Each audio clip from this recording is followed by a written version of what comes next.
How's it, guys? How's it? Welcome to Tekkel Thursday and welcome to Tekkel Chat Live. Good to have you back. And as always, Berik, ik zie jouw Christmasboompjes staan nog mooi. Ja, nee, staan nog, ja. So, ik ben net zeker, maar ik koop die heeltemal in midden. En ik het een beetje strange, maar anyway, ja, lekker weer te wisten. Tekkel Thursday, man kan niet houden klaar niet. En ja, jaarschijven, einde zijn kant toe, so, een vakantie, einde van jaar zal die bad wezen. Of te bad, lekker. Nee, verseker. En weer eens dankie vir almal wat ingeskakel het laas week. Ons het 'n voormalige nommer 1 skeieregter in die wêreld wat cricket betref op ons show gehad. Maree Erasmus was lekker op ons show gewees en hy het vir ons die in diepte bietjie vertel wat agter die scenes aangaan wanneer hy natuurlik hy groot hoed opsit en in baie groot cricketwedstryde moet umpire. Was 'n baie insiggewende gesprek, LB. Het was, ja, en though I op een stadium gezegd, I didn't name mention, but he did mention the fact that he said there was a player that's a bit nuggety on the Australian side, and it's an opening batsman, and I mean, we can guess who that is. We're not going to mention names on the show. But yeah, very interesting. And just to find out what their thinking is, their preparation before a game, and how they actually take it on, because obviously they have to prepare just as hard as the players do. They spoke about video analysis, and that was very, very interesting to know that they actually do that as well. So yeah, very cool to hear all those insights. For sure. And to Maree Erasmus, if you are tuned in, especially to his son, I know his son was also tuned in. Thanks so much for the appreciation message. We got everything, and we really appreciate your feedback to hear that you were also tuned in to watch your dad having the interview with Têkkel Chat. Keeping the theme cricket, we attended the Swartland High School Old Boys Six-a-side the past weekend, and what an experience. Great organized event, LB. Ah, fantastic. Really one, next year I'm sure it's going to go from strength to strength. Really well organized. The players were professional. Even the fans, they really had a fantastic time. All COVID protocols were observed throughout the event, so it was great to see. And yeah, just a great spirit, in that kind of cricket fraternity or cricket community as well. So yeah, definitely looking forward to the next one. No, for sure. And next week we will have our last show of the year and our very last show of series number 3. And obviously on that show, we will show you all the highlights and all the highs and the lows and the drop catches, but also a few huge sixes. And that was part of the sixes side, and that will all be part of our next of the show next week. So tune in next week when we have a look at our visit and our experience at the Swartland High School Old Boys Sixes Side Tournament. We all know why you are here. As jy online is, ek sien daar's 'n klomp mense van die Kaap, veral 'n paar mense van Ravensmead wat vanaand ingekom het. Ek weet nie wat hulle hier maak nie, maar ons het natuurlik 'n superstar vanaand op ons show. Maar voor ons daar kom, LB, ons moet natuurlik ongelukkig vir jou pad net inloer by die United Rugby Championships. Hulle het so 'n derby tipe van games gehad hier in Suid-Afrika, en die Lions wat Kaap toe kom en jou spannetjie, ek wil nie sê vermorsel nie, maar definitief van die park af geveed. Nee, dis maar 'n warm-up game geweest. Ek weet nou nie, dit is 'n unofficial game geweest. Dit tel nie vir enige punte nie. So yeah, look, it's what a shambles, from a Stormers point of view. Great win by the Sharks. Obviously, a lot of their main stalwarts back and from a national side. Guys like Kolisi Amdim playing, and obviously Bonge Bonambi as well, making himself a nuisance with Bismarck. But yeah, great to see the teams back on the pitch. It's going to be obviously a while before they'll be back again. But yeah, the less we talk about the Stormers for now, the better. And just to highlight the Sharks taking against the Bulls and actually very comfortably. For those people that said, listen, we didn't know this. We only came to learn about the English Premier League is a thing on the show. There's a lot of people following the English Premier League. We also have our favorites, but obviously we didn't know that you are English Premier League fanatics. So we have a sneak peek at what happened the past weekend. It doesn't make good reading for some of the top teams. Yeah, Chelsea, again, showing, they are consistently and consistent, in terms of 1 week high and the other week low. A big upset for the weekend, West Ham beating them 3-2. Wat die baie maklik gegaan vir Liverpool. Hulle moes tot in die doodsnike wag totdat hulle substitution Origi wen doel kon aanteken om vir Liverpool daai 1-0 wen te gee teen Wolverhampton amper sê Wolverhampton Wanderers, beter bekend as Wolves. En dan natuurlik die groot ene was dit dat Manchester United weer eens op die wenpad is en met die nuwe bestuurder aan stuur lyk Manchester United nou na 'n ander animal. Hulle het vir Crystal Palace 1-0 gewen. Ek is seker Manchester United ondersteuners sal glimlag oor daai een. Kom ons loer gou net vinnig in. Ek dink ons het die fixtures daarso. Daar is die fixtures, 'n lang lys van fixtures. My piek van die naweek natuurlik gaan die twee wedstryde wees. Die een wedstryd Manchester City teen Wolves en dan die ander wedstryd is Liverpool teen Aston Villa. Ek voorsien geen upsets hierdie naweekie. Die topspanne behoort gemaklik te wen. En ek dink natuurlik die twee wedstryde wat ons aandag gaan trek is definitief Manchester City teen Wolves en Liverpool teen Aston Villa. Daar is natuurlik 'n groot wedstryd ook hier en daar, want ons gehoor dat COVID-19 Tottenham Hotspur getref het, soos weet jy of die Tottenham game teen Brighton gaan afkom nie, maar dit behoort ook 'n interessante wedstryd te wees. So daar is julle fixes. As julle dink julle spanne gaan deurkom hierdie naweek, stuur julle comments, stuur dit sommer lekker deur en ons sal sommer weer gesels hier op Têkkel Chat oor daai Engelse Premier Liga. LB, we're not going to tell the people who you support. No, we're not going to tell them. I think we're very unbiased on the show, guys. We've said it before. We're not biased, but yeah, Liverpool. Sorry. As a Liverpool supporter, guys, I know why you're here. If you're online, just send us a message. Tell us you're online. I see there's a lot of activity. Just say good evening. We see you there. Goeienaand manne. As Ambrose Witboy is online. Natuurlik as hy hierso nie om na ons te luister nie. We have a very, very, very legendary guest. Certainly one of my favorite bowlers when it comes to South African all-time bowlers. A guy that, really, ek wil amper sê, when the chips were down, there was one guy where the Proteas can count on to take the new cherry and come out all guns blazing. He rose to the summit of the ICC bowling rankings. Hy het 'n paar lang balle geslaan ook vir die Cobras hier in die Kaap. 'n Paar van hulle wat natuurlik aan Newlands Brewery geland het. Vanaand op die Têkkel Talk Show, die legendariese, die inspirerende Mr. Vernon Philander. Vernon, good evening and welcome to the Têkkel Talk Show. Lekker om vir jou op die Têkkel Talk Show te hê. Hoe gaan dit met jou? Yeah, good evening, guys. Thanks for having me.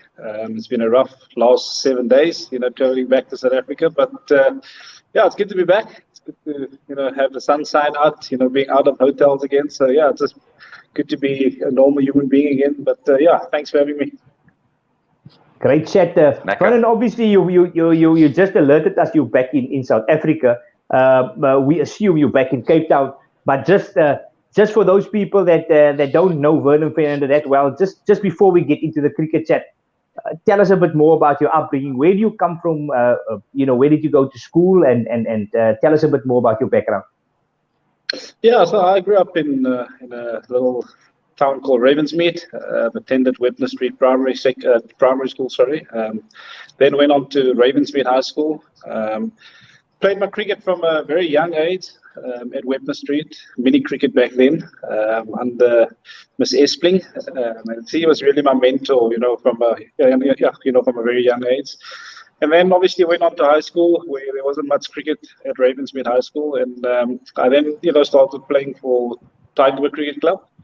That used to be my go-to on the weekend, my way out of the neighborhood and all the elements that was going on in and around Ravensmead. But so that's a little bit of a brief, little intro as to where I'm from. But yeah, Ravensmead through and through, and always enjoy going back there. It's always good to see other people doing well from Ravensmead as well. So yeah, Ravensmead. Lekker. And Vernon, you touched on it now with regards to you being from Ravensmead, and we're going to talk about it a bit later regarding your foundation and the work you're doing. At school, was cricket your first choice, or did you look at rugby or soccer or any other sport? Man, to be quite honest with you, I think back in the day, we used to play all kinds of sports, really just to keep ourselves, busy, keep ourselves out of the classroom. More of an excuse, to be out of the classroom. But I think, as youngsters, we had a good bunch of friends as well. All of them taking part in sport, taking part in athletics at the time as well. So yeah, I think we played a vast array of sports. I'm not going to go into specific sports that we played, but most of us, really just played sport and kept ourselves actively busy. Okay. And then obviously, after experiencing a little bit of this and a little bit of that, you became a very, very good cricket player. You played provincially at school level. Do you recall that moment when you realized, perhaps this is the thing for me? Perhaps I can make a career out of it. Do you recall that moment when someone told you, Vernon, I think you need to play cricket and perhaps you can make money out of it? Yeah, I think it was never around the money aspect. I think to me it was more of the enjoyment. I really enjoyed the game. I really enjoyed getting people out there and really enjoyed getting runs. And I think, once you enjoy what you do, I think it comes a whole lot easier. And I think at the age of probably 19, 20, I really, again, I'm going to say this, I really enjoyed what I was doing. And, I said, what, I got a call, obviously, from a very young age to play for Western Province, to make my debut for Western Province Bowland, as it was known back then. No, Western Province. So yeah, Western Province. So I was 17. I was in matric when I got the call up to play for Western Province. So it was probably a no-brainer from my side. In many ways, probably just gone into that field without even having to think about it. We obviously blessed. The game afforded me an opportunity at a young age, and never really looked back ever since. But again, like I said, it was really what I really enjoyed doing, and that was playing cricket. When your first professional match, a lot of players will remember that. Was the memorable one for you? Did you take a fiver? Did you hit a 50? Can you remember your first match and how it went? Yeah, that was my first professional game, believe it or not. It was Western Province playing the Dolphins in the final, Super Sport final, a 4-day final back then. I remember all the big guns like Lance Kloos, Hassim Amla, playing for the Dolphins. So those are fun memories. I think I took 2 for 13. If my memory serves me correct. It's a long time ago.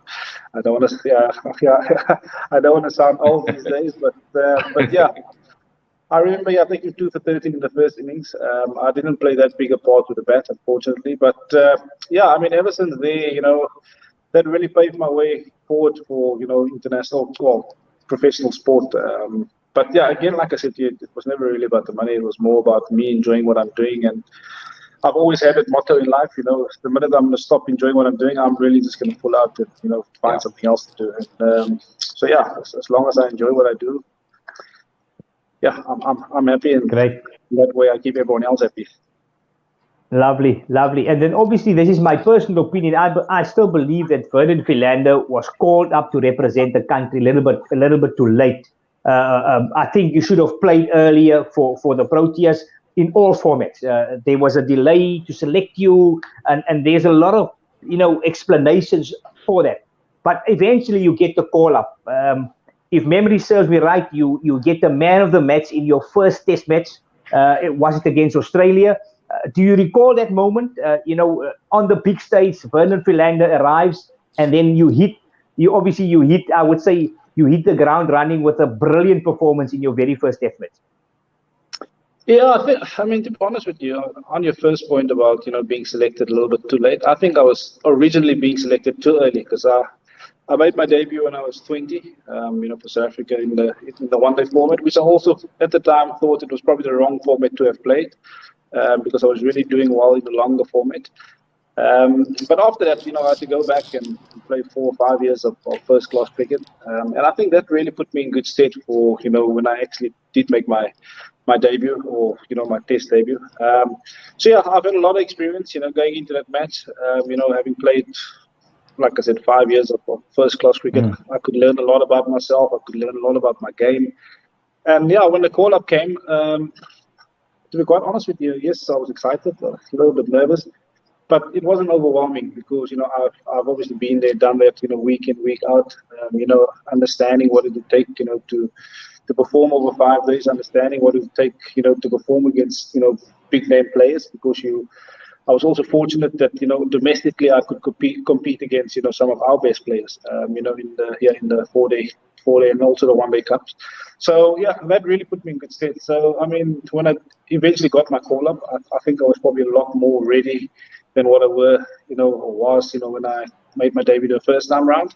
And yeah, I mean, it's probably something that I'll never forget. That getting that baggy green being placed in your hand, and you understand that it comes with a massive responsibility towards your community, towards your family, towards obviously the country, after all, and then obviously towards the team which you represent. But I think there's a lot of people that have stood by my side throughout that hard journey, after being left out. I think I was having this conversation about 2 weeks ago when I got interviewed by a Pakistan radio station, and yeah, I mean, those 5 years were hard because one, I got left out of the team with absolutely no explanation. When I was 20 years old or 21 years old, I didn't even know where I was fitting into the team, to be quite honest with you. No one really set me down and said, this is your role, this is who you fit in. So when I got my chance second time round, I was a lot more established. Obviously, I understood myself a lot more clearer. But also there was a lot more, a lot better communication from Gary Kirsten, especially. I think he pulled me aside and he really outlined my, my job and my responsibility within the team. And once you understand what is expected of you, you can perform accordingly. And it also opened up my eyes, in the way that I go about coaching. It's given me probably a clearer insight as to how I want to do, the coaching thing as well. So yeah, I think second time around I was a lot more, focused. I was a lot more on the ball in terms of, what's expected of me. And yeah, I mean, who can forget it, Matt? Newlands. Yeah. And I mean, it was a bit of a roller coaster. But I mean, to come out tops, from being so far behind the game. I remember, they batted first, of course. They got 280 odd, I think it was. They did bowled us out for 96. Yeah. And then, I mean, I remember fondly myself and Dale walking out, and as professional sportsmen, you're always looking for a way, that you can win a particular match, And I said to Dale, you know what? I think we can bowl them out for 150 at the time, and they would leave us with probably 360, 370 to get, which was quite, a massive total still to get. But 40 innings, with our batting order, you'd have backed yourself that if one or two guys get stuck in, that we could actually chase it down. But yeah, I mean, one thing leads to the next, and we got a bit of momentum going our side. And I mean, at 21 for 9, I really thought that we were going to bowl them out for probably, what would be the lowest, score ever, for Australian team or in Test history, for that matter of fact. But yeah, it was just, phenomenal to be a part of a match like that, where you're so far behind the game, and you come from behind and absolutely win it from nowhere. So, and of course, like you've alluded to, it was my debut game. And yeah, I mean, you always dream of those sort of games, and luckily for me, it happened on match number 1 at my home venue as well. And wow, we've had phenomenal crowds down there. In Cape Town, it's been inspirational. For me to go down there every time, it just feels like you're at home. You can go out and you can perform, and that the local crowds are behind you. So yeah, it's a special place, and hopefully we can produce a lot more younger guys to go and perform on that stage. Yeah, fantastic. And I think you definitely inspired in so many just by that performance. I remember that day like it was yesterday. It was one of those days where you listen to the radio, you're driving, you listen to the radio, and that South Africa's in trouble, they've been bowled out. And then literally like, okay, you know what? It is what it is. And literally in a session or half a session, the game changed. It was totally different. And we came out the fourth innings, and we just obviously dominated because of the platform that was set by you and the rest of the bowlers. But Vern, in fact, I just want to greet a few guys that actually just popped in. En dit sê hy Michael Donald de Kok wat sê kry vanaand hoendervleis om die eysterbal masjien op die show te sien. CSA se beste medium pace bowler by far. How's it, Michael? En dan Mervin byvoorbeeld ook Nancy uit die pad van Australië. So well, welcome hier te pad van natuurlik vanaand. Hulle Mervin maar Mervin nou bly hulle Mervin se span aan buite boven 40 lopies. Ja, nee, sorry. Ja. Ek hoop net die Mervin support hy man nie. Anu coach lekker batsman daar van SVD. Ons het hom ontmoet nou die dag by die Sixers en hy sal feature 'n professional spelertjie daar van SVD. Natuurlik van boys hy skool gegaan. Hy slaan hoop lopies en natuurlik gaan ons met hom gesê as lekker om vir hom ook op die show te hê. En hy wil natuurlik net bietjie meer leer van die legendariese Vernon Philander. Vernon, obviously het jy teen 'n paar ouens gespeel en het jy net gesê jy het in jou debut test 'n paar paadjies laat val.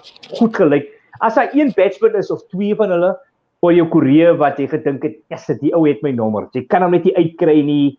Hy sê ou wat jou balle baie goed beloer. Ek bedoel jy kon die bal swaai beide kante toe, maar daar was een ou of twee van die manne wat jy gecheck het, as ek die ou kan uitkry, dan is my dag gemaak. Was daar so 'n caller wat jy gedink het, "Laddie, die ou hy staan en hy kan hom net nie BVP betrap nie. Ek kan net nie sy nommer kry nie." Is daar van die name wat op jou kop kom? Ja, I think gelukkig vir my is daar nie baie van hulle nie, so seker maar goeie ding. But I think I think as a young kid, you always dream of playing against those legends, that have represented the game before you or ahead of you. And I think for me, probably a guy like Ricky Ponting will stand out. Someone in his heyday that I've always admired, the way that he played, and to have eventually played against him and Michael Clark as well, and being able to get him out, really put so much confidence, within yourself, and to actually say, what you're actually doing is actually working, because you're getting these big top names out.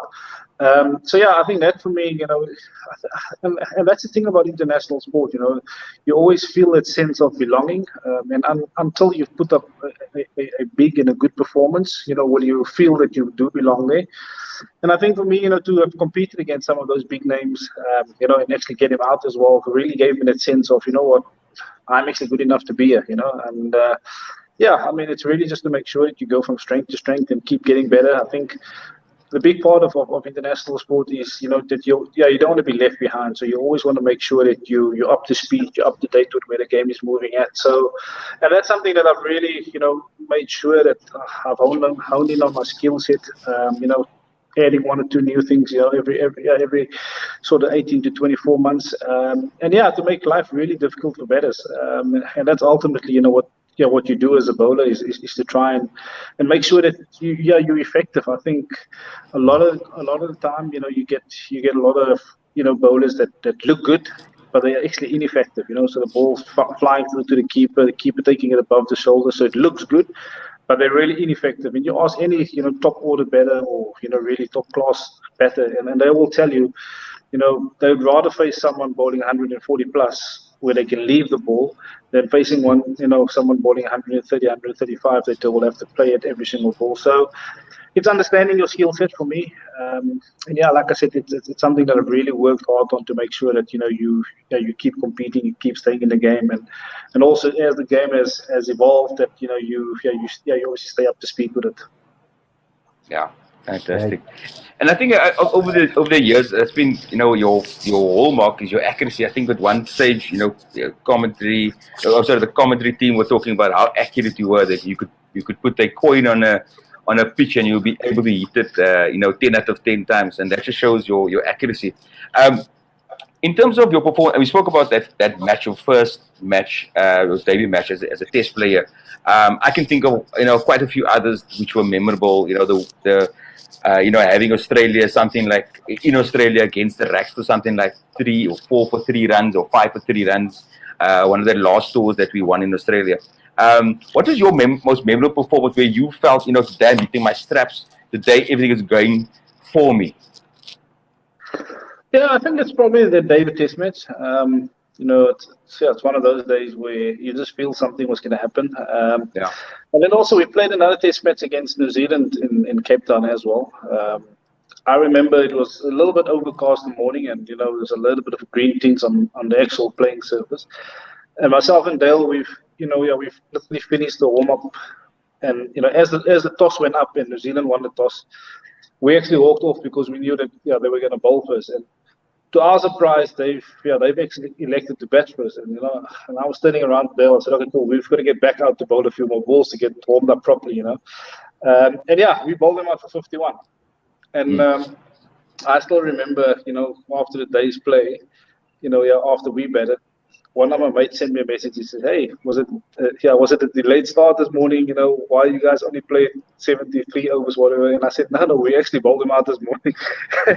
So I think those. I mean, for me, the good test matches is always the long and hard ones. The ones that you really have to fight for, because that's what test match cricket is all about, after all. But every now and again, these test matches do come about. And if you're ready, with the right mindset, you can really skittle, teams for very low scores. And I think that's probably something, after we've bowled out Australia for 47, that there was a genuine belief that we could bowl teams out for under 100. We could bowl teams out for a lot lower. And I think, with the guys that we had in our armory, we could do it obviously a lot more often, and understanding each one in their specific skill set and role. I mean, I remember we bowled out New Zealand for 51. We bowled out Pakistan for just over 70. We bowled out Australia again in Australia, in Hobart, I think it was, for just over 80. So there was a genuine belief that we could bowl teams out for low scores. And once you set that sort of belief in teams, it becomes a habit, and it was more just a mindset than anything else. Again, being effective rather than being, cute and pretty and non-effective. So yeah. Awesome. And then obviously you rose to the summit of the ICC Test bowling rankings, and along with that, you broke a lot of other records. I think you were the fastest South African bowler to get to a certain number of wickets, and all of a sudden Vernon Philander is not only the first choice bowler for the Proteas, but the batsmen now they are weary to face this guy.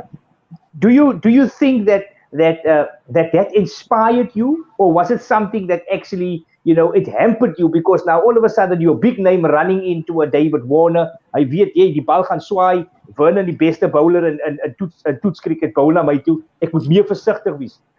Was dit iets wat jou inspireer het, of was dit iets wat jy gesê het, "Hey man, miskien moet ek 'n bietjie minder bekend gewees het, so ek meer wickets gevat het"? No, I think that's what you live for. You want to be the best that you could possibly be. You want to be challenged by the best, of course. And in doing so, you've got to make sure that you keep stepping up, you keep improving, you keep making sure that you're one step ahead of the betters, like I said earlier. So for me, it was a massive privilege to have reach all of those accolades.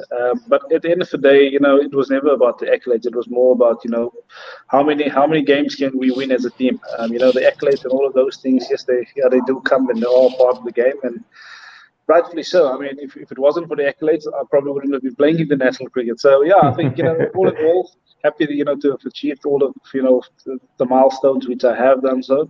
But I think at the end of the day, it was more about making sure that I compete against the best, and like I said, I'll really judge myself, when the batter is in form. I mean, you really have to work to get him out, and that's what the game is about. You're allowed to be challenged. You're allowed to be put to the test as well. So, and again, like I said, it's not always the test matches that you roll a team cheaply that are necessarily the best ones. But I think that's why we play the sport is to make sure that you're the best that you can probably be, and I'd like to believe that I've put my name up there. No, for sure. Oh. And again, I think it's a few players. So I'm sorry, few viewers coming in. Also noting not only the fact that you're a good cricket, the fact that you can hit a ball. And Michael de Donald would say you can a ball train slaan op Pearl Valley. So is wel bekend met dat ook. Wat jou voor, I'm playing off my index is 1.3 or 1.4 somewhere there. I've only played one round of golf in the last 2.5 months, so my golf is not up to anything good at the moment. So we'll have to find out when I put it out there in the next week or so. Great. Are there moments just correcting us there? Ja, Mervyn wil sê hy support die Proteas. Hy is die Australian so ja. Mervyn is certainly a South African. He's just correcting us there. Guys, if you have a question for Vernon Philander, throw it on the screen and obviously on our Facebook page, and we'll see if we have time to flight it up and maybe your question will be flighted and Vernon can address that. Vern, let's talk about your career after cricket now.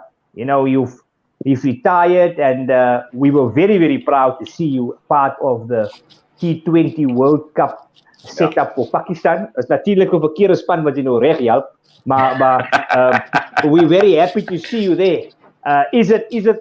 Is coaching the next thing for you? Are you going to venture into those untried territory, and hopefully we'll see you, one day perhaps as the Proteas coach? Look, I think I'd like to still be involved in the game or part in the game, and that's part of the reason why I'm doing comps for SuperSport. I think the job with Pakistan, really came on the back of working at SuperSport with Ramesh Raja. Which had a massive belief in the way that I see the game, and I think it was a wonderful opportunity. Number one, I think Pakistan, when it comes to big tournaments, they're always one of the teams that you really put your money onto, to be in the semi-finals, finals, playoffs. It was such a privilege to be able to work with these guys. I think guys like Matthew Hayden, Sakleen Mustaq, they're legends in their own right. And to understand also how they see the game, it was just phenomenal.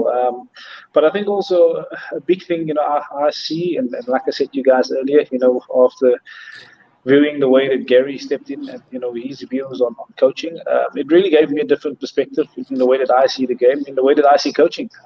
And I think I've got a complete different perspective to coaching than probably what most have. So to me, it's about giving people ownership, giving people accountability, and you need to first let people in and understand who and what you're dealing with. And I think for me, I was privileged to go to Pakistan a week before they've left for the World Cup, and really touch base with the bowlers, understanding their backgrounds, where they come from, obviously their religious beliefs, because that plays a massive part as well. And I think once you understand the individual behind the individual, you have a lot clearer indication as to what you can and can't do, who you can be a little bit more firmer on, and who you have to really put the arm around his shoulder and walk that road with him. But I think it was such a fantastic bunch of guys to work with. The guys just wanting to learn, the guys just wanting to hear how I've gone about my business, the mindset. And I think once you work with a bunch of guys or a group of guys like that, you can really walk a path, because you know what you're going to get from them. And I think the World Cup that I've had was, it was unbelievable to be a part of, just to see that energy, the passion that they play with, the amount of support. I think it's probably the first time that I've really felt a strong unity within a team, and that comes from an outsider. You look at the way the guys train, the way the guys go about their prayers, before match, the way the guys go, their prayers, just on off days as well. So they always get together, pray together, they always get together, do dinners together. So it was just phenomenal to see, such a close bunch of guys. Whether the bubble life played a part in it, it's difficult to say, but I think, they were really a close bunch of guys. And look, to answer your question, is it going to be coaching? I'm not quite sure yet, to be quite honest with you. But I'd like to see myself consult, in the manner which I've done. And really, we serve the game of cricket, and we want to make sure that, the game of cricket move forward ultimately into a better space. As for South African cricket, I think, that's what we all want at the end of the day. It's for people to get together and be able to work together in order to reach a much greater success for everybody. And I think that's probably something that I've been lacking in the past, or the recent past as well. We've almost seemed to have drifted away, and everyone has got his own ego and his own agenda, on the cards. Whereas I think if we can, get all the top cricketers in this country together into a room and really iron out issues from the past into where we see the game moving forward to, I think we can really make a massive impact, in the game of cricket. So yeah, probably consultancy for now, and a bit of work for the sport. Wow. Yeah. And Vernon, I mean, the fact that you mentioned that culture that was in the Pakistan, it was amazing to see. I think there's a lot of social media videos that went out, how these players conducted themselves. It was fantastic to see. I mean, I'm obviously a Proteas supporter, and watching the Pakistan side, there was something about them that drew me as a neutral, and I ended up supporting them, and also the fact that you were there as well. It was great to see. Thanks for supporting the real green, eh? Yeah, but that's like you mentioned, that's so part of what you would want to bring. Possibly, you mentioned Gary Kirsten and how that influences your career going forward and what you take out of that. But with that said as well, I mean, the demands on a player and a coach goes beyond just your performance on the field. You're away from home a lot. You're traveling a lot. I'm sure as a player that must have had a huge impact. And how did you deal with that? Because obviously, I mean, yeah, you have a life. You're playing you got David Warner in front of you, but you're also concerned about possible family issues at home or something you need to sort or whatever, as a husband and as a father. How did you deal with that through your career? Yeah, I think when I was a youngster, it was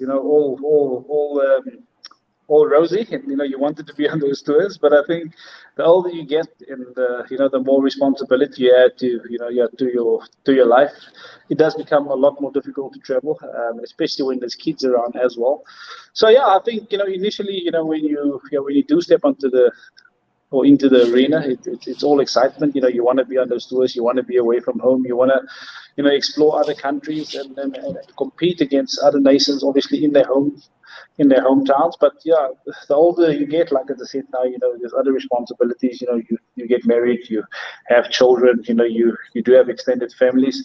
So yeah, I mean that do take its toll. And I've just been in a probably a 2.5 month bubble, so to speak.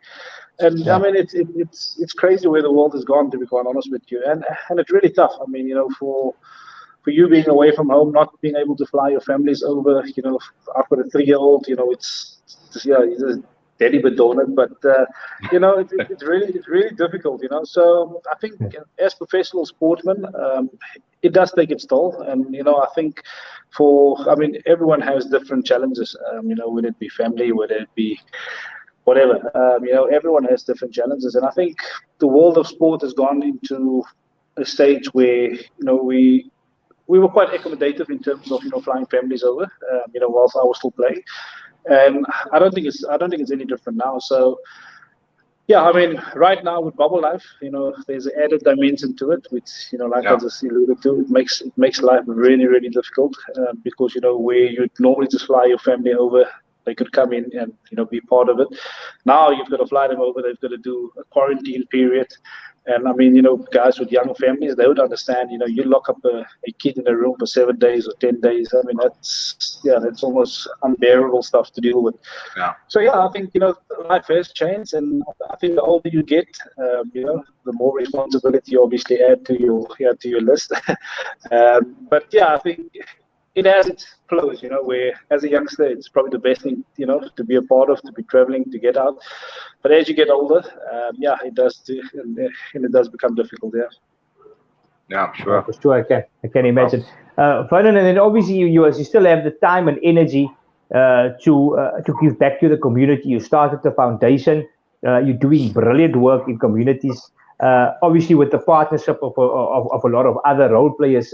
Just share briefly. For those of us that don't know, what does the foundation entail, and who benefits from what you are doing in communities? Yeah, so initially we started the foundation, especially in the Ravensmead area. I think for me, I think I've alluded to, as a youngster, I had to escape a lot of elements, within the Ravensmead community. And when I say a lot of elements, I'm talking about gangsterism, drugs, alcohol abuse, and for me, a big way of that was, through sport, and sport afforded me that opportunity to get out.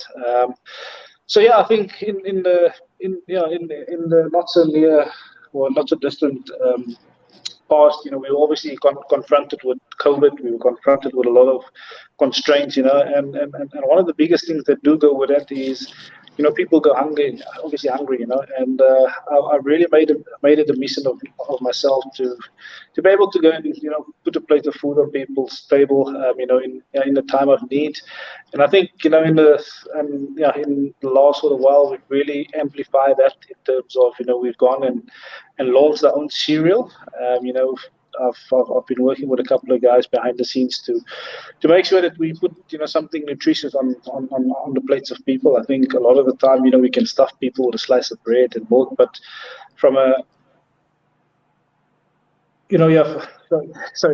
for me, it's always been about feeding people nutritious meals, because ultimately you need, from a development, from a developmental point of view, you need to develop as a, obviously, from a physical as well as a mental capacity. So that to me is important, and we've made sure that we've loaded the cereal with vitamins and the right nutrition. So you'll probably see a lot more of it in the new year. We're going to be doing a couple of fundraising functions, in order to raise funds. We're supplying Tygerberg Hospital, they're outpatients, which is kids, obviously. They've got about 25 homes, so we're supplying that chain. And to me, it's ultimately giving back to, people that have given me an opportunity in life. I've got the viewpoint, those kids don't have, they don't have an option. So it's ultimately up to us to say, let's play our part. Let's give them an opportunity in life, because ultimately they have got absolutely no choice in it. So, I think that's what the foundation is about now. We have moved on from the gangsterism, drug and alcohol awareness. So we've run a lot of programs within Ravensmead with Webber Street, Ravensmead High, as well as Tygerberg Cricket Club. So, I'd like, again, like I said, I'd like to put people to be able to stand on their own 2 feet. With the cereal, there's also an educational element to it.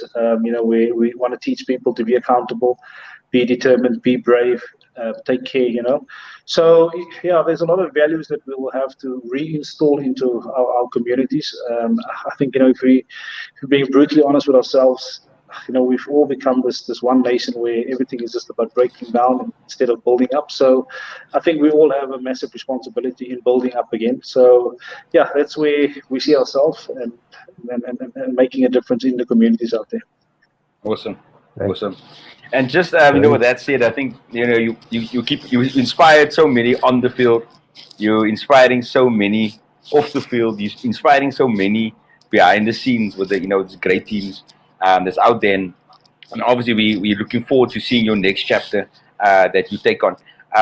In closing, what is your message to the next Vernon Philander coming out of Ravensmead, coming out of the Cape Flats, coming out of Kleindorpie and the North Cape, for example? What message do you have for that kid?